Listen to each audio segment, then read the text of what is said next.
Ngayong araw naman guys ay samahan nyo kami, kulain yung mga drawing yung outing. At syempre hindi mawawala guys yung ating food trip kasama ang ating mga kaibigan. Kaya ano pang hinihintay natin guys, let's go!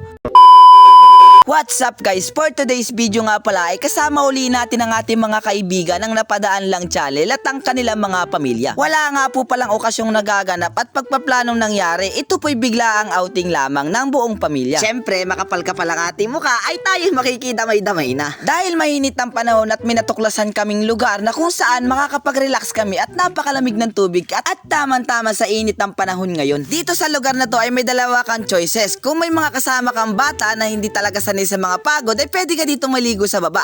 At kung gusto nyo naman talaga na mas masarap na liguan ay pwede kayong umakyat dito sa bundok. Kaso nga lang guys ay may ilang minuto kaya may 30 minutes kayo maglalakad at talagang napakalayo at nakakahingal nga guys sa sobrang taas. Pag may mga matatanda nga guys na nag-aakyat dito ay kailangan nila ng tulong at syempre kailangan mo rin magpahinga. Ang maganda lang dito guys ay may kubo ka ditong pagpapahingahan kung sakaling mapapagod ka at pwede kang mag-relax dahil naman guys sobrang lakas dito ng hangin. Bukod sa pahingahan guys ay meron ding napakasarap at napakalinis ng tubig dito sa lugar na to.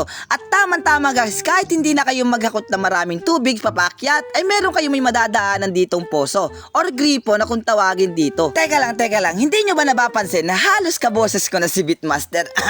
Ganito pala guys, kapag pause ka, pasensyahan nyo na ang boses ko kasi bago pa lang talaga tayo guys nakakabawi sa boses natin. Sa halos 40 minutes natin paglalakad sa paahon at palusong na daan ay eto na guys, malapit na tayong makarating sa ating pagliliguan. Pero sinisigurado kong lahat ng pagod mong paglalakad ay matatanggal kapag nakarating ka na sa iyong pupuntahan. At eto na nga guys, nakarating na tayo sa mismong lugar. At grabe guys, napakalinaw ng tubig at napakalamig ng tubig. Kumbaga para siyang may yelo sa ilalim ng tubig. Dinadayo nga po pala ito guys ng taga iba't ibang lugar. Pero buti na lang ang pagpunta natin dito ay kami-kami lang yung tao. Kaya naman makakagalaw kami at makakapag-content kami ng ayos. Marahil sa mga patas ng mga bato at buhos ng mga tubig ay makikilala na ito ng iba't ibang tao. Pero guys, sa mga hindi pa nakakaalam, ito nga po palang lugar ng aming pinuntahan ay tinatawag nilang Kalima Falls. At grabe guys, napakalamig ng tubig dito. At tamang-tama, for kids at sa mga matatandang malalakas pang resistensya para makapunta dito.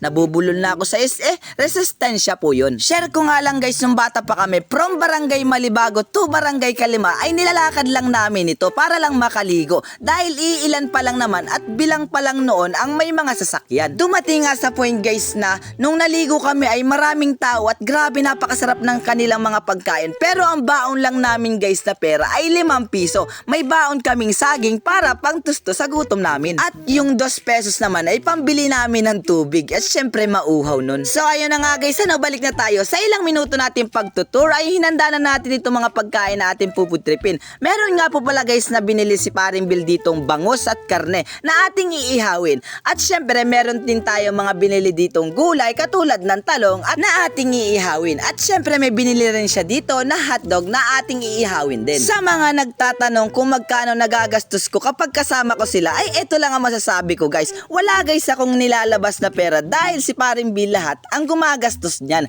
Kasi ganyan kabait talaga ang Napadaan Lang channel. At ang ambag lamang ni Kuya Selo ay ang bigyan kayo ng mga ngiti sa mga mukha nyo. At marahil marami ang magtatanong kung paano ko sila nakilala at kung bakit halos lagi ko silang kasama sa mga content nilang ginagawa. Sino ba namang hindi magtataka na ang kasama ng sikat na Napadaan Lang channel ay isang bagitong si Kuya Selo channel na nagsisimula pa lamang. Eto lang guys ang masasabi ko sa inyo, hindi nyo naman kailangan gumawa ng napakataas sa pangalan para magkaroon ng kaibigan na ganito. Sadyang marunong lang po tayo makisama sa mga tao. At eto pa guys, ang isa sa mga sekreto.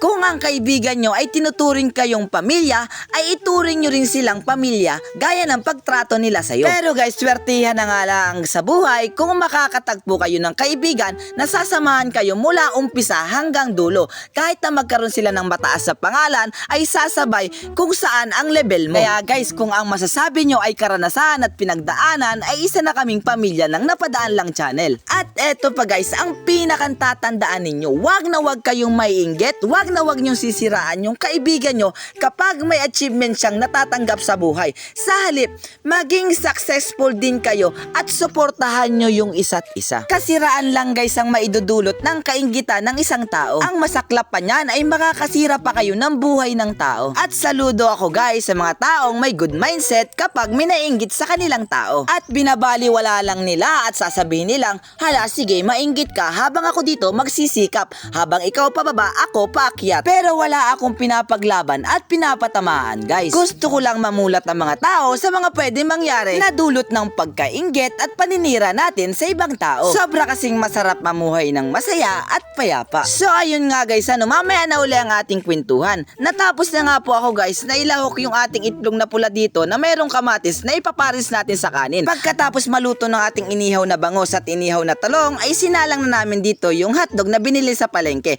At syempre isinalang na rin namin guys yung mga ilang piraso naming karne dito. At hindi na natin to patatagalin. Let's skip for the good part. Eto na guys, lahat ng aming mga pupudripin ngayong araw. Napaka-creative nga pala guys ang ating napadaan lang channel. Bagamat may sarili akong page ay hindi mapapagkaila sa tunay na buhay ay pamilya ko ang napadaan lang channel. So ayun nga guys, malapit na tayo mag-food trip. Syempre, wag nating kakalimutan ang magpasalamat sa Panginoon sa mga biyaya niyang binibigay niya sa atin, maliit man or malaking bagay. Sobra nga po pala talaga guys ako nagpapasalamat sa kanilang lahat. So ano pa guys ang inihintay natin lahat? Samahan nyo naman kami, sabayan nyo kami sa aming pagkain ngayong araw para sabay-sabay tayong mabusog. Natatandaan ko nga lang guys nung mga bata pa kami ni Tolbil kapag pumupunta ako sa kanilang bahay at doon kami natutulog sa sirang kubo. At ang pinagsasaluhan naming ulam guys ay isang pirasong isda lamang at ang sabaw ng kanin ay kape at kapag walang kape ay tubig asin. Nakakatuwa lang guys kasi nakikita mo yung kaibigan mong umaangat sa buhay at hindi mapagmalaki sa mga tao. At nabibili na rin nila yung mga pagkain na hindi nila mabili-bili noon na gustong-gusto nilang kainin. Bilang isang kaibigan ay sobrang proud ako sa mga tagumpay na nakamit nyo. At sa ilang minuto natin pagkukwentuhan guys ay sobrang nagpapasalamat din ako sa inyong lahat. Pero hindi pa dito guys nagtatapos ang lahat dahil ang goal natin talaga dito guys ay bukod sa pagkain ay mag-enjoy at mag-relax muna at dahil napakainit ng panahon. Kaya tara guys, tara maligo! Woo! At kung nandito ka pa rin guys sa part na to at nag-e-enjoy sa panonood, pwede ba guys palambing naman ng like, follow and share ninyo sa ating videos at napakalaking tulong nito guys sa akin. Tara na guys mag-swimming ngayong summer, kulayan nyo na yung mga drawing yung plano. So paano guys, hanggang dito na lamang muna po. Mag-enjoy muna kami sa aming pagliligo. Kita-kits sa susunod nating video guys. Babush!